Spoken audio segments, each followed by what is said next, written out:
Hello everyone, in this video we will be solving problem 35, search insert position. The problem statement is, given a sorted array of distinct integers and a target value, return the index if the target is found and return the index where it can be inserted in the order. We need to write the algorithm using O of log n runtime complexity.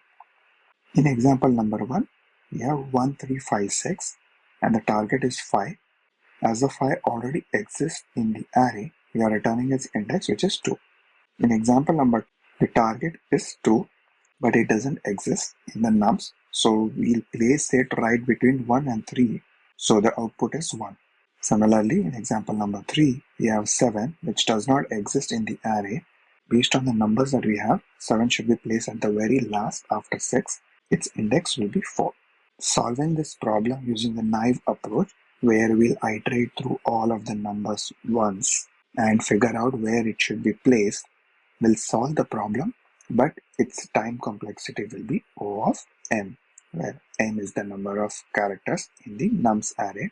Although it will solve the problem, it will not solve the problem with the time complexity that the problem statement is asking for. So now let's talk about how we can improve the solution to match the time complexity requirement.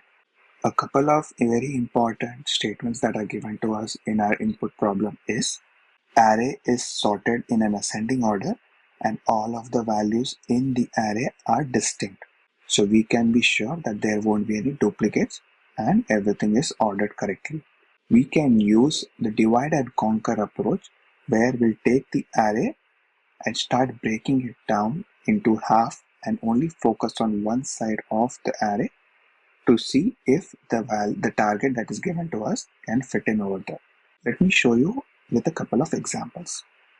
So with nums 1, 3, 5 and 6 and target as 2, instead of iterating through the entire array from start to the end or end to the start, we'll start by identifying the element that is at the very center and then compare it against the target value. So my first index would be 0 and the last index would be the last character in the array, which is 6. The index would be 3. What is the middle? So 0 plus 3 divided by 2. If it is an odd number, we'll take the higher one. So 0 plus 3 is 4. 0 plus 3 is half is 1.5. So we'll take the math dot ceiling, which will be 2. So what is the corresponding value at nums of 2? It is 5. Is 5 greater than 2?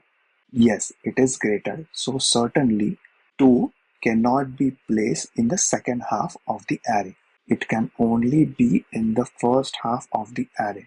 So with this information, we'll update our boundaries. So my new boundary will be 0 and 2. We'll do the check again. Its corresponding value, the value at index 1 is 3. Is it greater than 2? Yes, it is greater.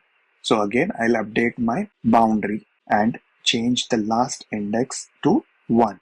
And now because the first and last are next to each other, we can safely put the number 2 at index 1. If you think about the iterations that we did right now to solve this problem, the first was to figure out the middle, which gave us 5, that's 1.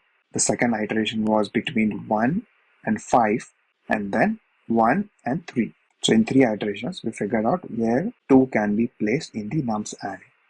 Because we are using the divide and conquer approach, our time complexity is O of log n, where m is the number of characters in the input array and the space complexity is O of 1.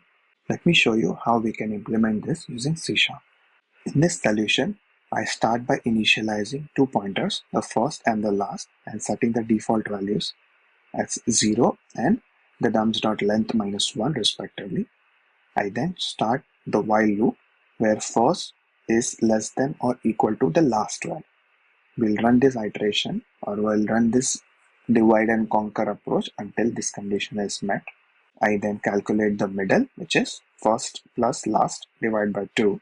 If the target is equal to nums.mid, then we simply return the mid. This is to cover the case where the number already exists in the array. If not, then we check if target is less than nums of mid, which means the target is in the first half of the array.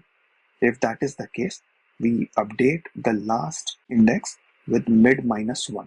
Else, we focus on the second half, for which we need to update the first pointer.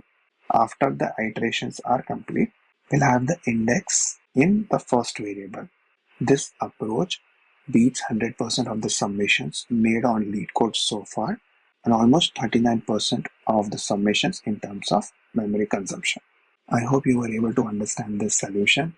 This link to the source code is available in the description below. Feel free to check that out, and I will see you in the next one. Thank you.